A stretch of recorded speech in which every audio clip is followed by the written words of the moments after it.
sa istasyon sa DXTDM Radio Campana, ang radyo ng Simbahang Katoliko. So, naghintay po tayo sa pagdating ng isang pastor, dating pastor ng Baptist Church o isang born again na religion. Kay atin na siyang interview na natin na mayroon po pa siyang formal na pag nangaral o nag-aral ng bilang pastor sa naturang relihiyon, yung Baptist Church. Sabi niya, 20 taon siyang nag-aral sa naturang sikta. Nag-aral bilang pastor. At 7 taon po siyang naging pastor sa naturang sikta, yung Baptist Church. So, sabi niya sa aming private conversation na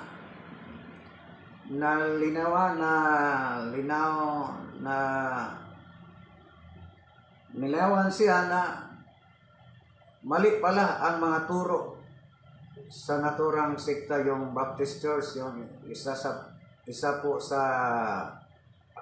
lang po yung branch sa siktang born again, no? Ang dami namang mga born again ngayon, iba't ibang mga title sa kanila.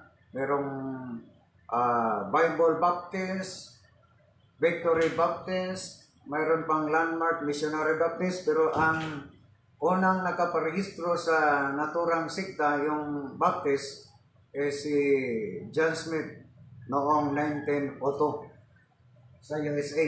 So palagi natin tinignan ang ating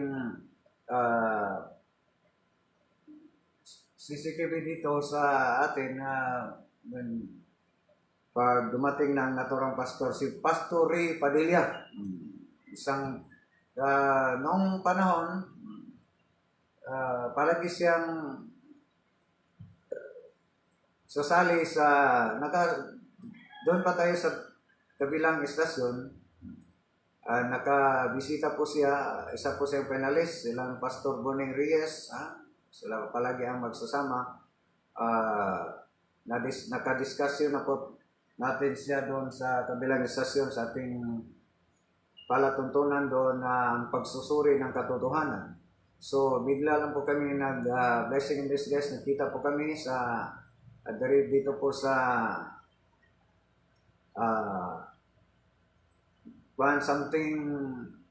somewhere in the city. So, meron na siyang nagnegosyo na po siya ng pagkain. Buy and sell ang yung mga business niya para po siya makasuporta sa kanyang pamilya. Kaya wala na po siyang sweldo. So, sa ngayon, hindi pa siya darating. So, hintayin natin ang pagdating niya para po natin ma-interview. Mayroon siyang testimony sa panahon na po siya nandoon pa siya bilang pastor sa naturang sikta. O ano po ang dahilan, no? Na nagdesisyon siya na babalik sa inahang na simbahan, ang tunay na simbahan na iglesia na tatag ng ating Panginoon Jesus. So, ang mangyari ngayon, atin lang siyang mag-interviewhan lang po natin at isang tanungin and more on testimony lang po, mga kapatid. So, wala pa siya. So, hintay lang po tayo madarating siya. Ating sagutin ngayon ang palaging patusada ng ating mga kapatid sa iba't ibang sikta, iba't ibang mga siktang nagsulputan, na para sa kanila ang simbahang Katoliko ay isang kolorom na simbahan kaya hindi nakarehistro sa Securities and Exchange Commission. Di ba? Ang lahat ng mga sikta ay nakarehistro sa SIC. O meron pa silang mga SIC registration. Kung tingnan natin ang SDA, meron silang SIC registration. Ang numero po sa kanilang SIC registration is CIK number 001067712. Nakaregister po sila sa are regulated by the U.S. Security and Exchange Commission and incorporated in the State of District of Columbia according sa General Conference Corporation ng Seventh-day Adventist. So, mayroon silang registration. Ang mga iglesia ni Felix Manalo, yung iglesia ni Cristo natatag noong July 27, 1914, nag-register sa SIC dito sa Pinas. Ang lahat ng mga sikta natatag dito sa Pinas, halos lahat ng mga tatag lamang ng tao ay nakarehistro sa SIC. Yun na ang pagpapatunay nila, yun na ang ipagmalaki nila na sila po ay tunay na simbahan kaya nakarehistro po sila sa SIC. Diba? So, para sa kanila, hindi lang po sila nakarehistro dito sa sanlibutan, direkta po sila nakarehistro dito doon sa langit. Lalong-lalo na ang ating mga kapatid na mga yung mga born again, di ba? Yung kapatid nating mga happy church, yung natatag lang dito sa Osamis, na isang babae ang kanilang founder nga si Pastor. Medyo respect, hindi lang natin pinangalanan. Taga-Osamis po kayo, meron na po kayong personal knowledge kung sino po ba ang nagtatag ng Happy Church na dito lang sa Osamis noong 1980. Diba? Pero mayroon silang mga gagamitin na mga sitas nga sila po ay nakarehistro na sa langit, mga kapatid. Ang ilang pangalan ay nando na sa, nakatatag na sa aklat ng nagbigay ng buhay, di ba? Aklat na buhay. Yan ang gamitin ang Hebrehanon 12:23 nga kung ating basahin mga kapatid na ang kanilang mga pangalan ay nakasulat na sa langit. So yon ang isa sa mga iniklaim nila na hindi lang po sila nakarehistro dito sa sanlibutan, nakarehistro pati sila pati nandun sa langit, mga kapatid. Yun ang palagi nilang kiniklaim. So, ang lahat ng mga sikta, natatag ng tao, yung mga Kristiyano, sa Aluran lang po, 1942, sa Aluran. So, ang kang PBMA, kang Ruben Eclios Sr., dun sa may Dinagat Island, naka-register din sa SIC, o yung kang dating daan, Dalet Eli Soriano, nakarehistro din sa SIC. Para sa kanila, sila na po ang tunay na simbahan. Ang natin lang ginamit ng rehistrasyon ng mga Seventh-day Adventists. Pero para sa kanila, ang mga kapatid natin, mga iba't ibang sikta, nagsulputan sikta, hindi po sila mangaral kung hindi po sila magsinungaling. Ang una nilang kasinungalingan, i-deny nila ang personal na founder at patunay na tatagpo sila ng ating Panginoon Jesus, pero hindi nila kaya patunayan. Diba? So, unang kasinungalingan nila. At saka, para sa kanila, ang kanilang founder ay hindi yung founder, ay para sa kanila ay isang propeta lang. So, isang propeta lang, katulad ni Ellen G. White. Kinikilala nila si Ellen G. White na isang propeta. Dito po tayo sa Church of Christ, si Alexander Cabela, kinikilala nila ang isang propeta. Idinay nila hindi yun ang aming founder, hindi yun ang nagtatag. Ang nagtatag namin ay si Kristo. Lalong-lalo na ang mga Iglesia ni Kristo. Ang kanilang founder, personal founder nila, kahit na pinatunayan sa kanilang Pasugong Magazine na si Felix Manalo po ang nagtatag, pero i-deny pa rin nila, kaya para sa kanila, ang nagtatag ay si Kristo ang nagtatag sa kanilang iglesia, at si Felix Manalo ay isang anghel para sa kanila. Yun ang mga malaking kasinungalingan ng ating mga kapatid na mga tatag. Hindi po natin sila, sabi ni, kung ating maalaala, hindi po natin nakalimutan sa panahon na si Father Enoch Lucas pa ang spiritual director sa Catholic Faith Defenders National. Magandang umaga din sa lahat ng mga kasamahan natin sa Board of Governors sa Catholic Faith Defenders National. lalo-lalo na ang ating presidente na si Brother Ryan Mejeliano, ang ating present na spiritual director si Reverend Father Franz Villegas, ang theological spiritual director si Reverend Father Abi Arganusa, ang former na ating spiritual director sa Catholic Faith Defender. Kahapon, nagsagawa po kami sa kalawang, hindi po namin natapos yung aming sinagawa na monthly namin na meeting, quarterly meeting namin. Hindi po namin natapos noong February 27 na to, February 27. So, tinapos namin kahapon, March 6. So, kasama si Reverend Father Reno Lucas, ang aming tinalakay ang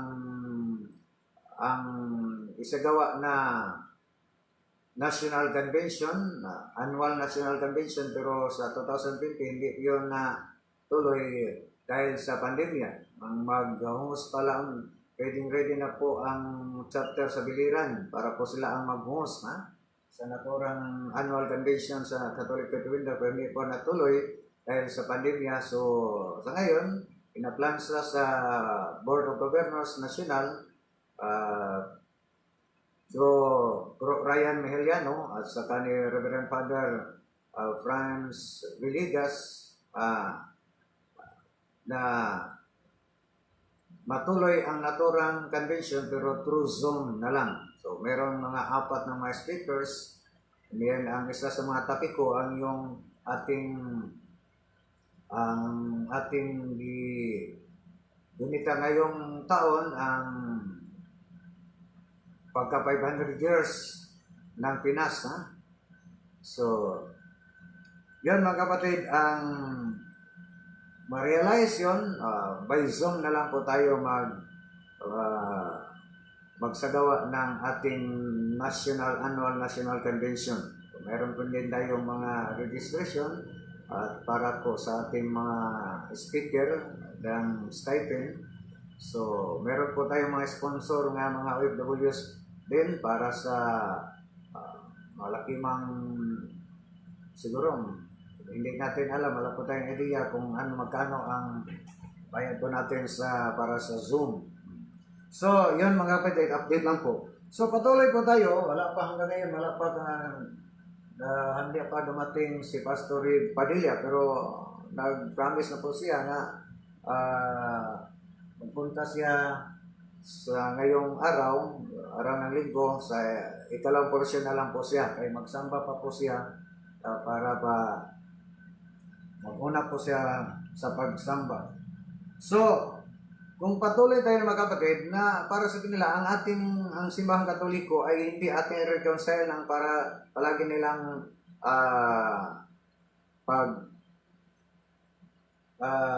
patutsada na ang simbahang Katoliko ay isang koloron na simbahan kaya hindi nakarehistro sa SIC. Di ba? At silang lahat ay halos lahat nakarehistro sa SIC. Mayroon pong isang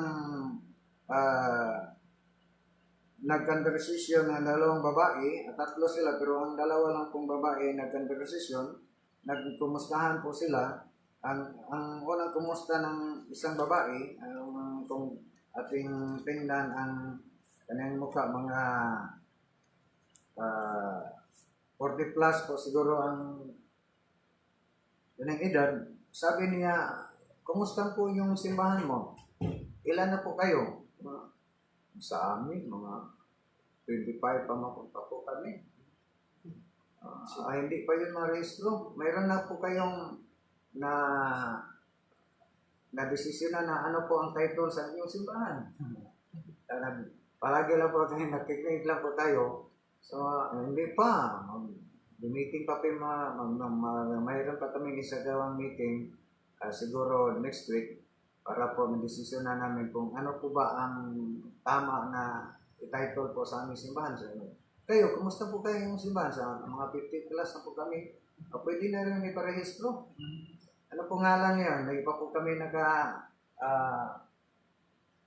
ka-decision kung ano po ang aming gustong pangalan sa aming simbahan para marehistro. So, yun ba? So, palagi silang para sa kanila, ang batayan, kasi sila ang totoo, kaya mabasa diyan sa Biblia at nakarehistro sa SIC, Security and Exchange Commission. Kanya ang simbang Katoliko ay isang kolorong, kaya hindi ka nakarehistro sa SIC. Kung tingnan natin mga kapatid, ang the law on partnership and private corporation by Hector S. De Leon, edition 2005, page 532, mayroong batas mga kapatid na may iral na batas. Bakit po nga ang simbang Katoliko ay hindi nakarehistro sa SIC? The Roman Catholic Church is not registered, not like other religious societies and churches in the Philippines, because it has been recognized as juridical person since time immemorial. Berlin versus Ramirez. So, malinaw mga kapatid na mayroong batas na bakit po hindi nakarehistro ang simbang Katoliko, kaya nag-exist na po ang simbang Katoliko, wala pa ang Security and Exchange Commission. Ano po ba ang palisiya ng SIC? Pag ikaw ay magparehistro ng isang sekta, ang protocol mga kapatid na ang unang signatory, ang unang pipirma o signatory, pag ikaw ay magparehistro sa naturang sekta, ay ang founder. Yun ang palisiya ng SIC. Yun ang kanilang protocol. So, paano po marehistro ang simbahang Katoliko na ang founder na ang ating Panginoon Jesus nandoon na sa langit? Diba? Noong 33 AD, umakyat na patungong langit. Kung gusto nila marehistro ang simbahang Katoliko, di magpetisyon sila na pababain ang ating Panginoon Jesus para magpirma. Diba? Yan ang dahilan mga kapatid.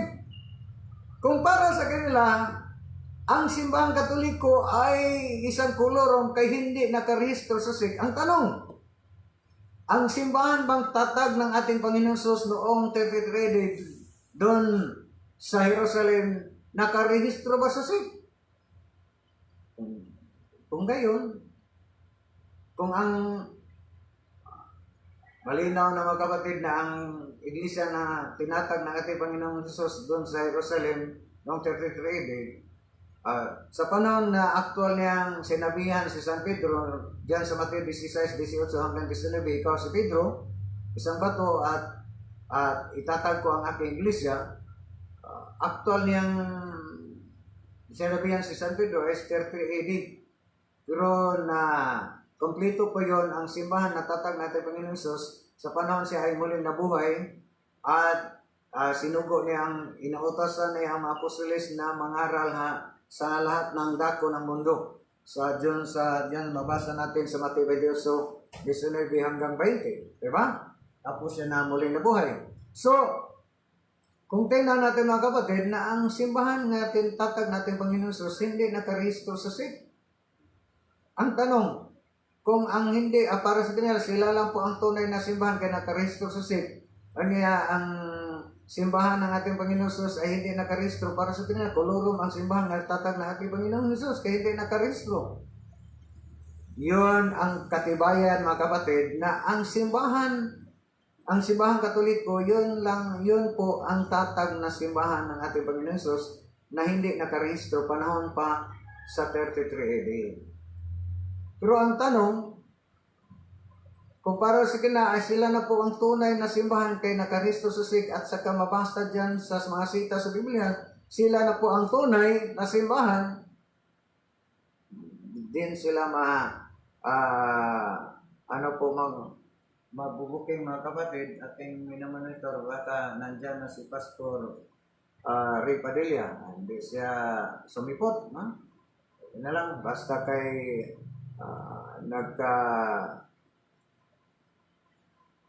nagpromise siya sa atin na pupunta siya dito ngayong oras, yung araw.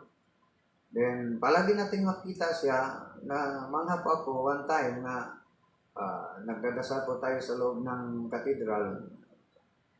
Bigla siyang dumating at nagdasal din. So, tingin ko, yung pastor na dating pastor sa Baptist, bakit po nandito siya sa katedral at nagdasal? So, may pagkakataon, nagkita po kami somewhere in the city na siya na po ang nag-confirm. So, siya, Brother Tata Rosal, kilala mo ba? Hindi po ako nakalimutan. Hindi po kita nakalimutan. Kaya palagi po tayong nag-discuss yun noon. Pastor po ako sa Baptist. Kami po ang kasama ni Pastor Boning Reyes. Sabi niya, yan pala, sino? Kalimutan ko ang pangalan mo. Ako po si Pastor Padilla. Pero sa ngayon, nabalik na po ako sa simbahang Katoliko. Yun ang sabi niya. So, atin lang mapapatunayan. Happy viewing po sa ating kasama natin sa BOG, ang ating secretary po sa Board of Governors National, sa Catholic Defender, si Brother Michael Vincent Buwan Suico. Siya po ang presidente sa parochial chapter sa City, Manila. So, magandang umaga sa iyo, brother, sa iyong pamilya.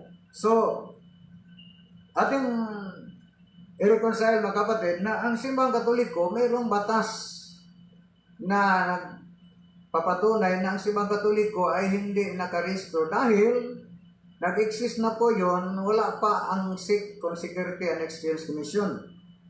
Ang protocol, ang palisiya po ng SEC, pag marehistro po kayo ng sikta o iyong simbahan, ay ang first signatory ang iyong founder. Corpo yun. Kung tingnan natin ang sa mga SDA, parang business ang registrasyon nila. Parang business, kung ating basahin, narehistro po sila sa the State of District of Columbia General Conference Corporation of Seventh Adventists is primarily in the business of surgical and medical instrument. Yan na pala mga kapatid. Aparatos. So, mayroon pang mga financial reporting mga kapatid sa fiscal year ends.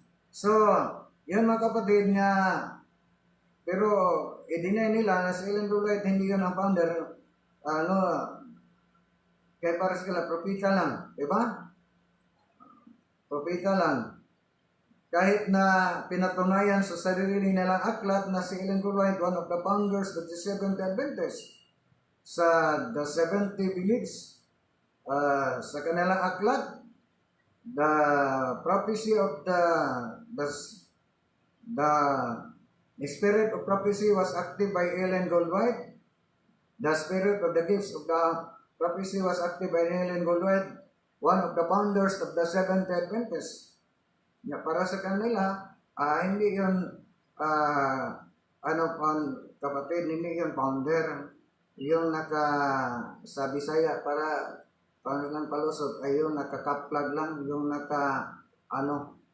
kapatid, palusot nila. So, meron silang SEC registration, ang lahat ng naka-resto. So, yun mga kapatid, na ang simbahang Katoliko, hindi ka nakarehistro, ang ating katibayan, kay ang simbahan na tatag ng ating Panginoon Jesus noong 33 days sa Jerusalem, hindi rin nakarehistro. Mayroong isagawa na public debate ating nakita sa YouTube na isang Catholic defender at saka yung offshoot ng SDA, yung Seventh Adventist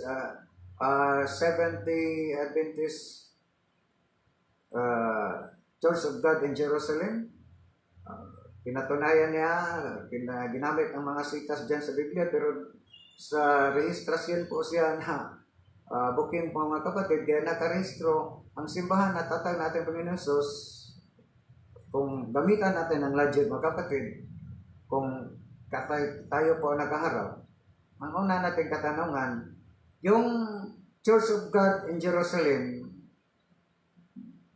pareho rin yun po ba ang Church of God na tatag ng ating Panginoon Jesus noong 30th AD.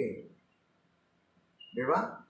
Kung wala naman siyang ibang sagot, kaya hindi ibig sabihin na ang sagot niya, kung sasagot siya, hindi, iba yung kang Jesus, iba yun ang Church of God na. So, ano po bang totoo, ang tunay, ang kang Kristo, kang yung Church of God? Di ba? So, pareho lang yun. Ang Church of God na tatag natin, Panginoon. So, wala siyang yun, matuturing natin, makita natin isang katanungan na dilema. Di ba? Wala siyang ibang sagot.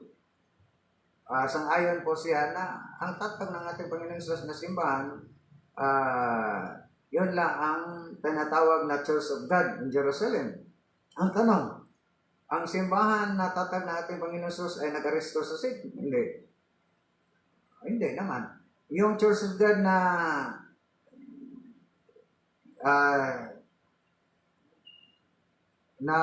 ano po sa Tagalog yun mga kapatid na diyan ka nakaanib bilang pastor, nag-aresto na sa sick? Hindi.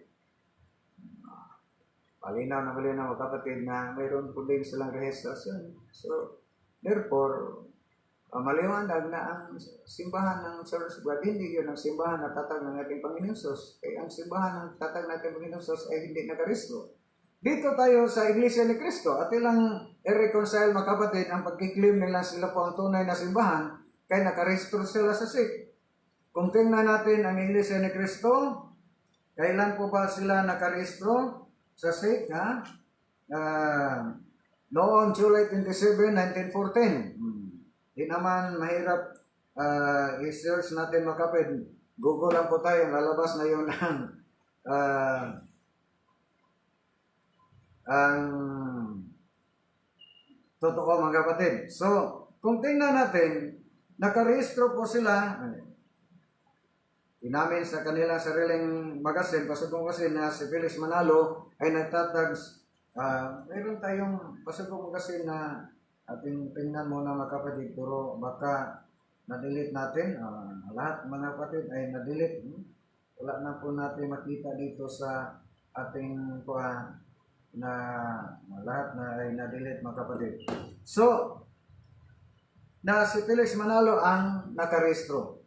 Pero kung tingnan natin, ang kanilang gagamitin palagi na sila ang tunay na simbahan, kay nandyan mabasa sa Roman 16:16. Ating gamitin ang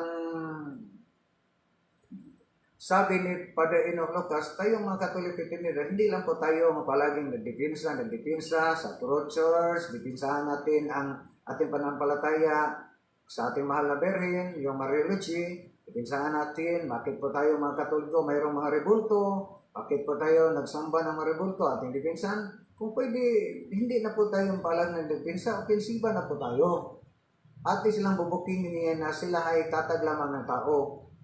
Para po ma-aware yung mga kapatid nating mga kapwa Katoliko na hindi po nila alam ang ating pananampalataya. Mga inosente po sila. So, usas gamitin nila ang Roman 16:16 na pagpapatunay sila ang totoong simbahan. Kailan po ba nasulat ay sulat ni San Pablo ang Roman 16:16? Roman 16:16 noong 58 hanggang 60 AD.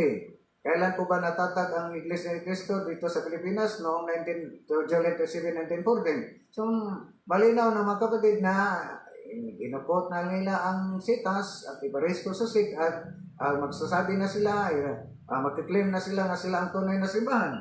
Kung dito tayo, pero kung tutusin natin, ang simbahan natatag natin Panginoon doon sa Jerusalem ay hindi nakarehistro. Pero ang ilang palusot mga kapatid, ang pagrehistro nila, ang lokal lang po na simbahan dito sa Pilipinas. Na si Felix Manalo po ang natatag dito lang yan sa Pilipinas, pero yan ang simbahan natatag natin Panginoon Jesus mula pa sa Jerusalem.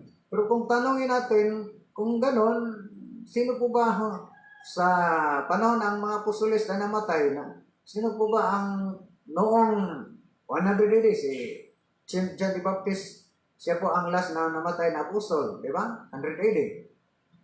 Doon sa Patmos. Tapos namatay ang mga apostoles, sino po ba ang may tuturo ninyong kasama? Nandito na si Pastor. Hindi. Hindi pala. Akala ko, Pastor, meron pala yung ilang minuto na tira, mga kapatid.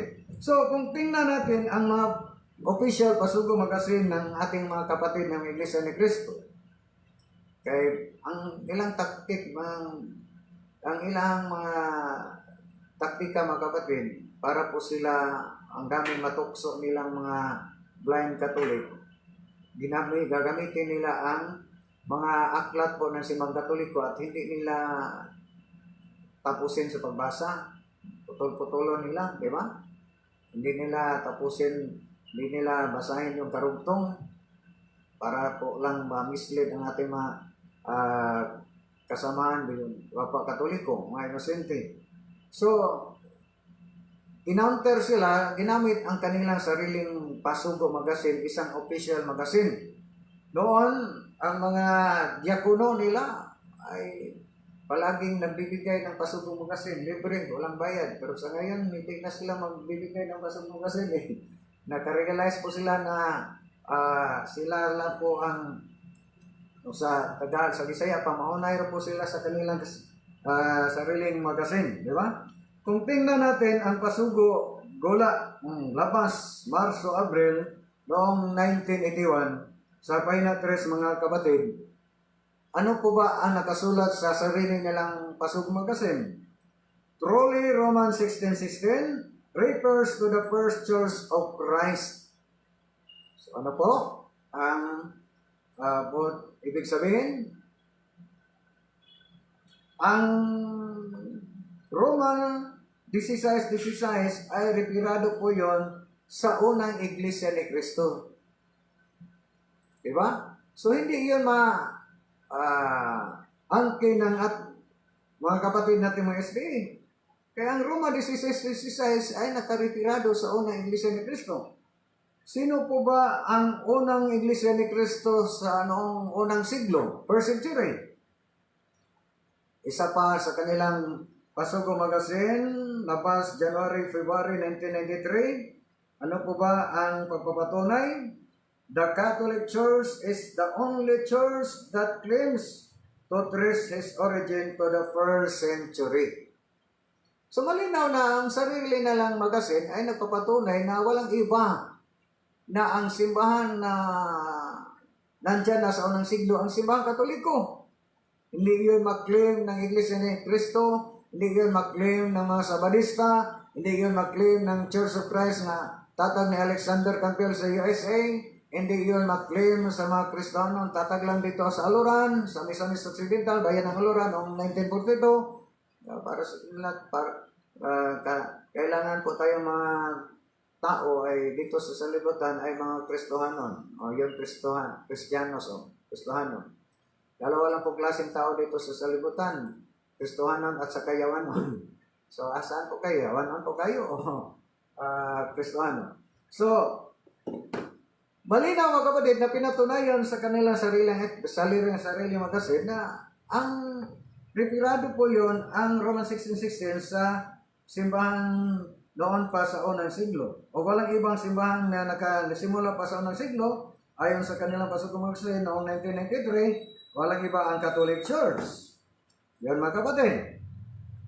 So, pinatunayan pa sa iba pa nilang pasugong magasin malabas Marso, Abril noong 1981. Dito tayo sa Abril 1965 sa Pahina 41 mga kapatid. So, we don't question the claim of the Catholic apologists that the Catholic Church alone could trace back its origin to the apostles. So, pinagtibayan pa at pinatunayan pa na walang ibang simbahan na mula pa sa unang siglo ang simbahang Katoliko, mga kapatid. So walang ibang siktang makakwestiyon yun, sabi ng Iglesia ni Cristo sa kanilang pasugong magasin. So, kailan po ba natatag ang simbahang Katoliko? Para sa mga SD, ang simbahang Katoliko ay isang sulpot. Sulpot lang po yun sa panahon ni sino po bang Santo Papa ang palagi nilang sulpot lang yung panahon ni Constantino. Panahon ni Constantino. Wala. Yan ang nilang patutsada mga kapatid. Kung kailan, signal mga radyo, pag mag-start ng misa sa katedral, mayroong isa daw misa, English Mass sa katedral, ang may celebran mga kapatid ang ating nakamahal na Archbishop Martin Sarmiento Humang. So, isa pang pasugong mga nagpapatunay na ang simbang Katoliko na-establish ng ating Panginoon noon pa sa panahon pa sa mga apostoles doon sa Jerusalem. Pasugong magasin, labas Marso Abril noong 1981, pahina 40, the true church we are told was established by Christ in Jerusalem and was administered by the apostles. Sino po ba ang Church of Christ was established by Christ in Jerusalem and administered by the apostle? Pasugong magasin noong Golabas, July-August 1988 sa pahina 6. Malinaw na malinaw, ating basahin mga kapatid. Peter was chosen as the first pope to head Church Christ on earth. Even secular history shows a direct time link between the apostle, leading to the conclusion that the true Church of Christ is the Catholic Church. So, pinatunayan sa sarili nilang magasin, official magasin, na walang ibang tatag na simbahan ang simbahang Katoliko na tatag ng ating Panginoon Hesus. So, ininahan ko kayo, kapatid natin na Iglesia ni Cristo. So, ito na isang aktor, yung aktor na si Victor Neri. Nilipat na bilang isang Katoliko, nilipat na doon sa bilang naging Iglesia ni Cristo. Kay naniniwala lang sa turo ng Iglesia ni Cristo na ginamit ang Biblia. Babasa yun, Romans 16:16, and then maliban dyan, Efeso 5:23, ang ulo po si Kristo, ang katawan, ang Iglesia, ang katawan po ni Kristo. Yun ang palagi nilang patunayan niya. Ginamit ang mga libro, aklat ng simbang Katoliko, hindi nila tapusin sa pagbasa, so mamislead yung mga inosente natin mga kapwa Katoliko. So yun mga kapatid, malinaw mga kapatid na ang simbahang Katoliko at tatag natin Panginoon Sos ay hindi lang yun, hindi nakarehistro dito sa Pinas, dito sa sanlibutan, ay wala pang safe, pero nakaregister sa langit. Ano po bang sabi ng ating Panginoon kan San Pedro? Kung ating basahin ang Romans 16, Matthew 16:18. Yun ang dahilan mga kapatid kung ang even secular history, just a direct time, even secular history, nagpapatunay na ang simbahang Katoliko ay tatag ng ating Panginoon Sos. Bago tayo mag-extra mga kapatid, as the New Book of Knowledge and Encyclopedia, Volume 16, the history of the Roman Catholic Church began in Upper Rome in Jerusalem almost 2,000 years ago. About 120 persons were gathered there.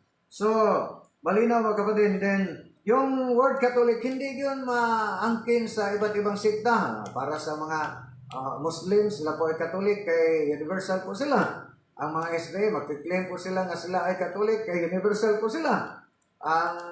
Kung ganon, pati ang demonyo ay Catholic, universal din ang demonyo. Pero ang word Catholic mga kapatid, i-aplika lang yon sa simbahan na tatag ng ating Panginoon Sus ayon sa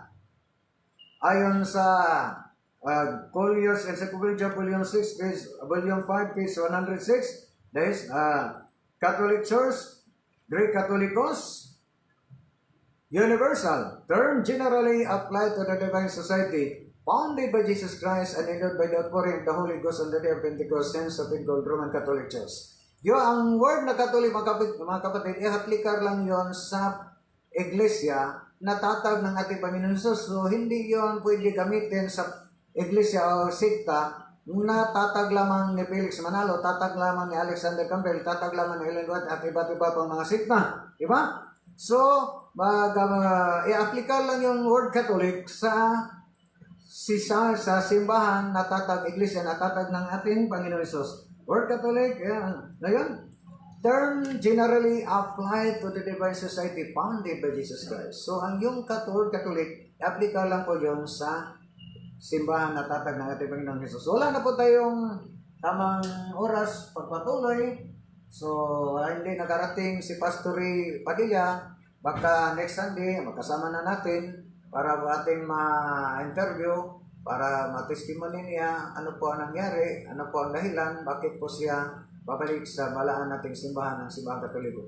Wala po tayong tamang oras sa pagpatuloy. Ating partner, Master's Control, sa kapatid na Jube Ruanti, ating production head, kapatid na Manuel Rogelio Jr., ating Chief Executive Officer, Reverend Father Larry Rosales, at lalong-lalo na ating station manager, pinakamahal na Archbishop Martin Sarmiento Humad.